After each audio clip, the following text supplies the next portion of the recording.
আচ্ছা, দেখো আমি তোমাদের একটা গত এই 2-3 দিন আগে একটা ভিডিও দিয়েছিলাম, যে ভিডিওটা বেশ ভিউ হয়েছে এবং ভাইরাল হয়েছে। তো যেখানে আমরা বারবার একটা কথা উল্লেখ করেছিলাম যে কর্মসংস্থান পত্রিকা আমরা আমাদের ওপিনিয়ন থেকে কিছু বলিনি। আমরা বলেছিলাম কর্মসংস্থান পত্রিকায় 50,000, আমি দেখো উপরে আজকে কিন্তু প্রমাণ সহকারে নিয়েও এসেছি, উপরে দেওয়া হয়েছে 50,000 ডি গ্রুপ পদে দরখাস্ত নেওয়া হবে। এবং তোমাদের এখানে যাদের মাধ্যমিক আছে তারা তো অবশ্যই ফর্ম ফিল আপ করতে পারবে, আইটিআই যারা আছে তারা ফর্ম ফিল আপ করতে পারবে। তো এই নিয়ে কিন্তু অনেকের মতের সঙ্গে মেলেনি, অনেকেই ভিন্ন মত পোষণ করেছো। তো তোমাদের আজকে আমি জিনিসটা পুরো ক্লিয়ার করে দিচ্ছি। তো আরআরবি গ্রুপ ডি এর 23 তারিখে যে একটা নোটিশ আউট হয়েছে, তো সেই নোটিশটা থেকে আমি তোমাদের পরিষ্কার একদম কমপ্লিট করে দিচ্ছি ব্যাপারটা, যে কি কি যোগ্যতা লাগবে, কি কি যোগ্যতা প্রয়োজন হবে। আর এই ডি গ্রুপ পদে বসার জন্য তোমাদের মোট শূন্য পদ কত থাকছে, বয়স কত, আর তোমাদের এখানে এই কতগুলো বিভাগে তোমাদের এই ইয়েটা হবে, আর তোমাদের আইটিআই বাধ্যতামূলক কিনা সবকিছু বলবো। তো আমি আমার পূর্বে ভিডিওতে বলেছিলাম যে আইটিআই না হলেও তোমরা বসতে পারবে। তো এই নিয়ে কিন্তু অনেকেই সমালোচনা করেছো, বা অনেকে অনেক কিছু বলেছো যে না দাদা বসতে পারবে না, বিভিন্ন কথা বলেছো। তো আমি তোমাদের অফিসিয়াল নোটিশ থেকেই বলছি যে গতবার যে আমরা নোটিশটা দেখেছিলাম সেই নোটিশে পরিষ্কার উল্লেখ ছিল, যে এবারই শেষ, পরবর্তী মানে পরের বার থেকে যখন আবার ডি গ্রুপের রিক্রুটমেন্ট হবে তখন আইটি আকারে বাধ্যতামূলক করা হবে, এই কথাটা বলা হয়েছিল। তো এবারে আমরা কর্মসংস্থান পত্রিকায় দেখলাম এবং অন্যান্য বিভিন্ন পত্রিকায় বা বিভিন্ন যে ইংলিশ নিউজ চ্যানেল বা বিভিন্ন পত্রিকা থেকে আমরা এটুকু দেখলাম যে সেখানে কিন্তু পরিষ্কার উল্লেখ ছিল যে তোমার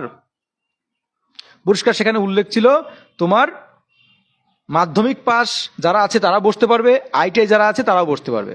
এবার ডিফারেন্সটা কি তোমাদের বলে দিই, যে এই যে নোটিশটা আউট হয়েছে পরিষ্কার সেখানে বলা হয়েছে যে মনে করো সাপোজ ডি গ্রুপের মধ্যে অনেকগুলো বিভাগ আছে, অনেকগুলো ভাগ আছে, বিভিন্ন সেক্টর আছে, মনে করো যে ডি গ্রুপের মধ্যে মনে করো 15 থেকে 16টা ডিপার্টমেন্ট ভাগ ভাগ করা আছে।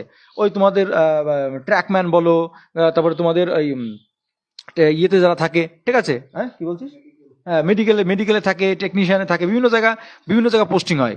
তো তোমাদের এই যে বিষয়গুলো, হ্যাঁ ওয়ার্কশপ বিভিন্ন জায়গায় যে ইয়েগুলো থাকে, তো সেই বিষয়টা নিয়ে আমি তোমাদের একটু হয়তো বুঝতে ভুল হয়েছে। মাধ্যমিক যারা আছে যাদের আইটিআই নিয়েও তারা বসতে পারবে।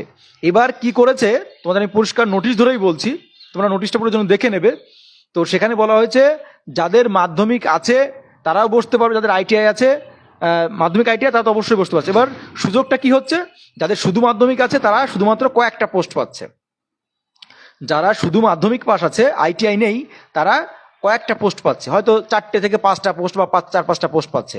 আর বাকি যতগুলো পোস্ট আছে 11-12টা, তো সেগুলো সবগুলো পোস্টে শুধুমাত্র আইটিআইরা বসবে।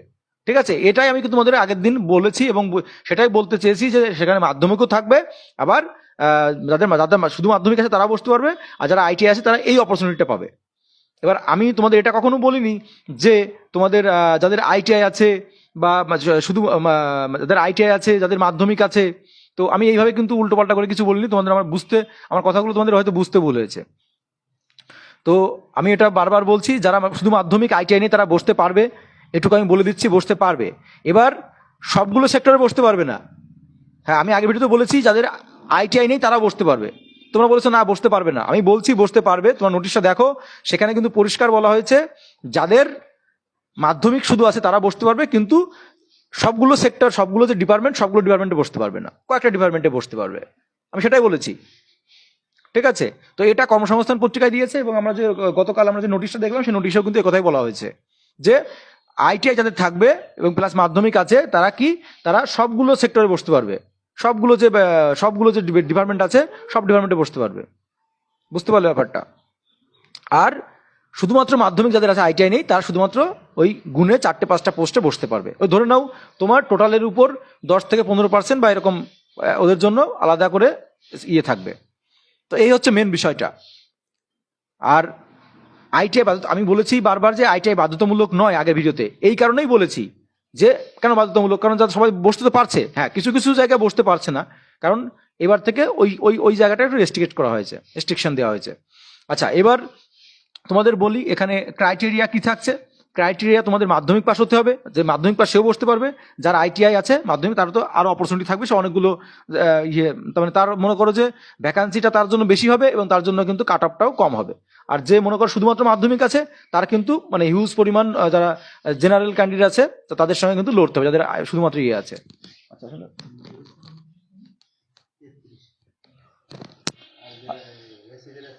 আচ্ছা, তো তোমাদের দেখো এখানে আমরা আরেকটা বিষয় যে তোমাদের এটা জানতে চাইছিলে যে এজটা তোমাদের আরআরবি এবারে এজ কত নির্ধারিত করা হয়েছে, সেটা 18 থেকে, হ্যাঁ 18 থেকে 33, 18 থেকে 33 জেনারেল, আর যারা এসসি এসটি আছে তাদের 5 বছর যোগ হবে, এসসিদের 5 বছর, এসটিদের 5 বছর, কত হচ্ছে 33 আর 5 38। তো এই হচ্ছে বয়সের ক্রাইটেরিয়া গেল, ঠিক আছে। আর এই তো আপডেট ছিল। তো আর তোমাদের নোটিশ কিন্তু কর্মসংস্থান পত্রিকা ধরে যদি আমরা বলি, সেখানে বলা হয়েছে যে 50,000-এর মতো ভ্যাকান্সি দেওয়া হবে। তবে কর্মসংস্থানের কোনো কথা তোমরা বিশ্বাস করো কিনা জানি না, অনেকে বিশ্বাস করো না, অনেকে বিশ্বাস করো। সেখানে বলা হয়েছে কর্মসংস্থান পত্রিকায় প্রথম দিকে 50,000 ভ্যাকান্সি আউট হলেও পরবর্তীতে ভ্যাকান্সি আরো বাড়ানো হবে, সে কথা বলা হয়েছে। এবার পার জোন অনুসারে কেমন ভ্যাকান্সি হতে পারে, মনে করো যে একটা জোন যদি ধরি তাহলে জোন ওয়াইজ তোমাদের এই গতবার যে ভ্যাকান্সি ছিল সেই ভ্যাকান্সি অনুসারেই কিন্তু মোটামুটি দেখা গেলো কোনো জোনে তোমার 5,000, কোনো জনে 10,000, কোনো জনে 8,000, এরকম করেই কিন্তু ভ্যাকান্সিটা আসবে। তো তোমাদের আশা করি কনফিউশনটা ক্লিয়ার। তো তোমাদের যে কনফিউশনটা ছিল, আমি বলেছিলাম যে শুধু মাধ্যমিক থাকলেও বসতে পারবে, এটা কিন্তু সত্যি বসতে পারবে। এবার বিষয়টা হচ্ছে সবগুলো ডিপার্টমেন্টে বসতে পারবে না, এটাই হচ্ছে মেন বিষয়, ঠিক আছে। তোমাদের একটু বুঝতে ভুল হয়েছিল, যাই হোক কোনো ব্যাপার না। তো অবশ্যই তোমরা যারা বুঝতে ভুল করছো, আমরা আগের ভিডিওটা যারা দেখেছো তারা ভিডিওটা দেখো, এবং আমি উপরে দেখো এই জন্য প্রমাণ সহকারে নিয়ে এসেছি। আর তোমরা জানতে চেয়েছিলে এজটা, তাই এজটা হচ্ছে 18 থেকে 33। এরপর যারা এসসি এসটি আছে 5 বছরের ছাড় পাবে, ঠিক আছে। আর এদিকে তোমাদের নোটিশটা কিন্তু 23 তারিখে একটা নোটিশ আউট হয়েছে, সেই নোটিশ ধরে কিন্তু আমরা সবকিছু বললাম, ঠিক আছে। এরপর যদি কোনো প্রশ্ন থাকে অবশ্যই কমেন্ট বক্সে জানাতে পারো।